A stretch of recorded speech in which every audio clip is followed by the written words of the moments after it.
We go now to the president and director counsel of the NAACP Legal Defense and Educational Fund, Sherrilyn Ifill. She joins us from Baltimore. Good morning. Good morning. Sherrilyn, there is a long history of protest and reform and struggle that has been in American life since the 60s. But something changed with George Floyd's murder. And I wonder, with the conviction this week, what you think changed and what you think did not change. Well, I think what has changed since George Floyd was killed last summer is that people who have been in this fight for a long time, and let's be clear, many have been in this fight for decades.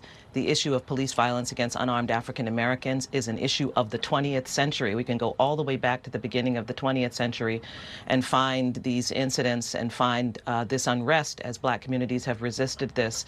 It was a signature issue of the unrest in cities across the country during the 1960s, and we emerged from that decade with three core civil rights statutes: the Civil Rights Act of 1964, the Voting Rights Act of 1965, and the Fair Housing Act of 1968. But we emerged with nothing on the issue of policing and racism in policing. So I think where we are now, John, is that people are fed up, and that's a good thing, because it's time for a fundamental change. If you can recall, we've been in these conversations for the last 7 years since Mike Brown was killed in Ferguson, Missouri. And there's been some tinkering around the edges. There's been some movement. The most powerful movement has been that the conversation has shifted away from talking about tinkering around the edges and modest reforms to radical changes and a radical envisioning of what public safety needs to become in this country. Where should we put our focus what's an example of what you're talking about? In other words, not tinkering, but real reform. Well, you look at places like the city of Berkeley that has decided that armed officers will no longer be involved in traffic stops or mental health calls, or the experiment happening in Ithaca where the entire police department is being set down for a new community solution and public safety corps. It will include some armed law enforcement officers, but it's focusing on the root causes of crime. It's shifting resources to mental health, to homelessness services, to youth services, and then it's focusing on what is it that you actually need armed police officers to deal with the most violent of circumstances. But the truth is, it's a re-envisioning of what public safety needs to be. Do we need officers of an armed constabulary to come out to address the possibility that someone is passing a bad $20 check?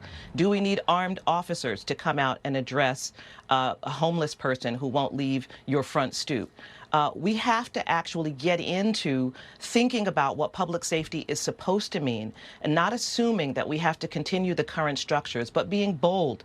What we've been doing, John, is something akin to all deliberate speed. You'll remember the admonition of the Supreme Court in the second Brown case, which actually slowed down desegregation. We've been moving at a snail's pace, and I think even for myself, I've been involved in this work for quite some time. There's just a fundamental shift, and we realize that reform around the edges is not going to do it. We're looking at Elizabeth City today. We're looking at Spotsylvania County, where there have been additional killings.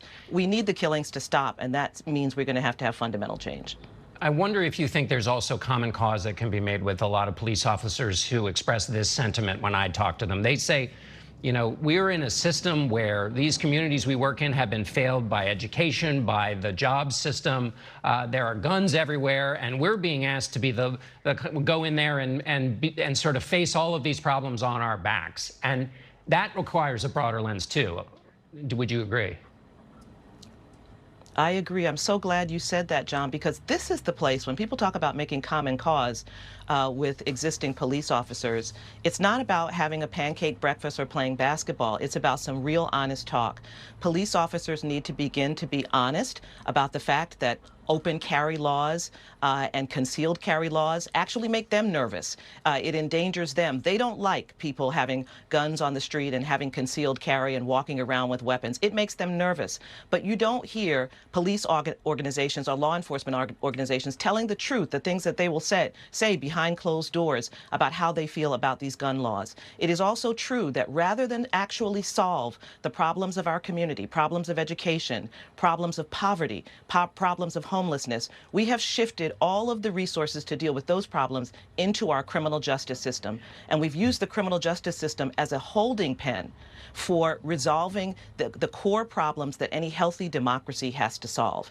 And that's the conversation we need to be having now. We are now in a moment where we should be able to look squarely in the face the issues that have to be addressed that relate to our young people, that relate to jobs, that relate to homelessness, that relate to the mental health crisis happening across the country, and that COVID will only exacerbate. We need to be putting our resources and attention to those problems and not shunting them off to the criminal justice system and asking police officers, armed officers, to address issues that we have been too cowardly to address as a democracy.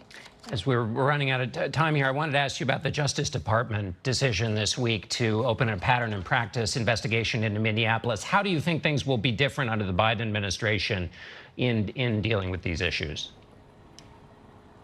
Well, I think it'll be night and day from Bill Barr for sure.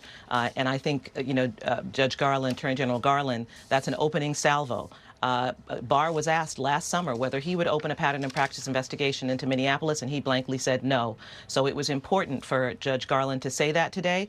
I don't think this will be the only one. I think this will be the first of many. And one of the things that needs to happen is the re-upping of those investigations into unconstitutional policing and bringing resources to bear to show that we are serious about it. So we were very encouraged. All right, Sherrilyn Ifill, thanks so much for being with us.